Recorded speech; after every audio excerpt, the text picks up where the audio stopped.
First of all, I should say that computer graphics is something that we use very sparingly in these films. A lot of people think, oh, computer animation, everyone's doing it, and the whole movie is done that way. Almost everything we do is still drawn by hand and still painted by hand.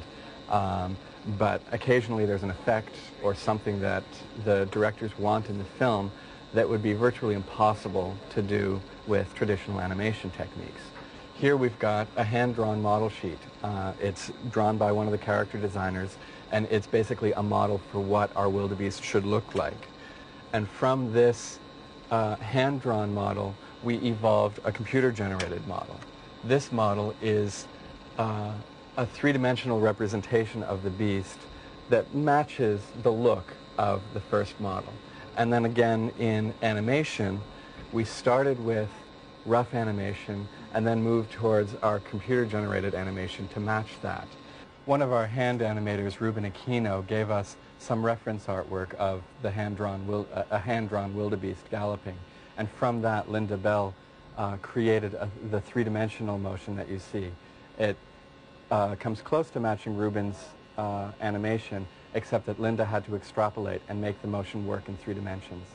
Here we get the sense of that motion rotating in 3 dimensions. We can place our camera anywhere.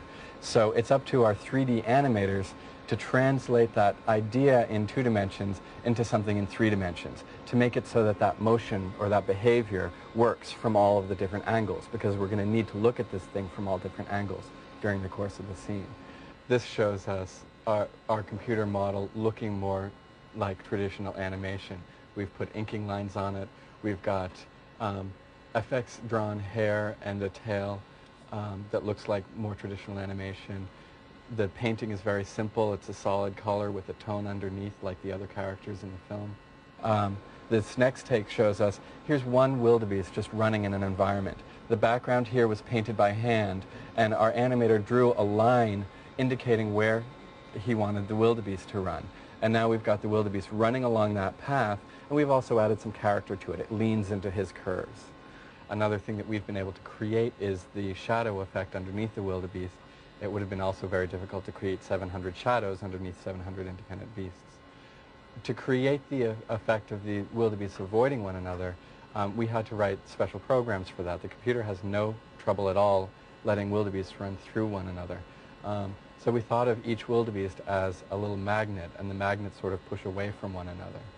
But one wildebeest wasn't enough. We needed hundreds of wildebeest. So we had to come up with a way that our animators could control the behavior of hundreds of beasts. So we came up with this idea of a simulation, sort of playing follow the leader. These bugs sort of show us what the simulation is. We've got leaders and followers, and the followers have to follow their leader but avoid one another, because we don't want the wildebeest to bump into each other. So here we're showing some of the different examples of what we can get when we take wildebeests, run them along, from the top perspective. Then the next step is to match it to the background. We've built a grid, a 3-dimensional grid that matches the perspective and the look of a natural and a background that's going to be in the scene. On that grid, we place one of these simulations where each of those bugs now gets replaced with a full running, galloping, hopping wildebeest.